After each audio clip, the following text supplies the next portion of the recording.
இலங்கையில இன்றைக்கு ஒரு மிக கொடுமையான ஒரு விபத்து இடம்பெற்றிருக்கும். சாரதியினுடைய மிக துல்லியமான நடவடிக்கையால இந்த விபத்து இன்று நாள்ல தவிர்க்கப்பட்டிருக்கிறது. அதாவது தலவாக்கலிலிருந்து கொழும்பு நோக்கி அரச பேருந்து ஒன்று இன்று காலையில வெளிக்கிட்டிருக்கு.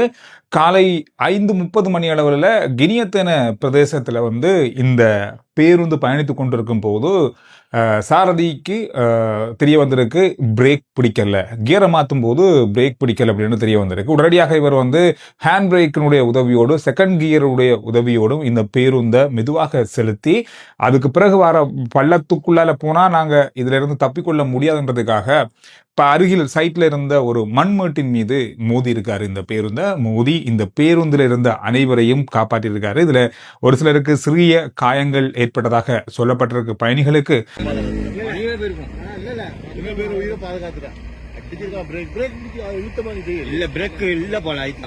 இந்த பேருந்துல இந்த விபத்து ஏற்படும் போது 80 பேர் பயணம் செஞ்சிருக்காங்க.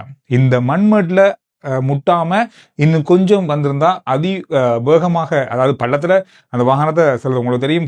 தலவாக்கல இருந்து கொழும்புக்காரன்னா அந்த பாதை எவ்வளவு பள்ளமானது அப்படின்றது எல்லாருக்குமே தெரியும். எனவே இந்த பள்ளத்துல இந்த வாகனத்தை, அதாவது இந்த பேருந்தை நிறுத்துறதுன்றது அவ்வளவு இலகுவான விஷயம் இல்லை.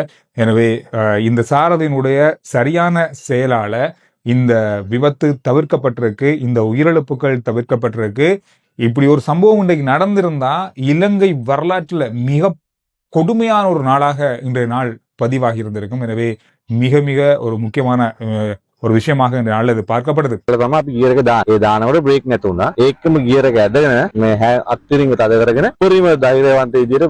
அதுபோல பதுளை யக்கும்புர வீதியில இன்றைய நாள்ல பேருந்து 2 மோதி இருக்கு, நேருக்கு நேர். இதுல பயணம் செஞ்ச 20 பயணிகள் காயமடைந்திருக்காங்க. இந்த பேருந்து சாரதி கைது செய்யப்பட்டிருக்காரு. அதோட அனுராதபுரம் கண்டி வீதியில வேன் ஒன்றும் ஜீப் ஒன்றும் நேருக்கு நேர மோதி இருக்கு. இதுல 9 பேர் காயமடைந்திருக்காங்க. இந்த 9 பேர்ல 2 அதாவது ஒரு குடும்பத்தினர், அதாவது தம்பதியினர், வெளிநாட்டு தம்பதியினர் என்ற தகவலும் வெளியாகி இருக்கு. இதெல்லாம் பார்க்கும்போது இலங்கையினுடைய வாகன விபத்துக்கள் அப்படின்றது தவிர்க்கவே முடியாத ஒன்றாக மாறி இருக்கிறது. இன்னும் ஒரு முக்கியமான விஷயம், கடந்த 25 நாட்கள்ல நாட்டின் பல பிரதேசங்கள்ல பரிசோதனை செய்யப்பட்டது. இந்த பரிசோதனைகள் உங்களுக்கு தெரியும். இப்பொழுது போதைப் பொருள் பாவனை செய்து சாரதிகள் பொது போக்குவரத்தை பயன்படுத்துறாங்களா என்ற பரிசோதனை.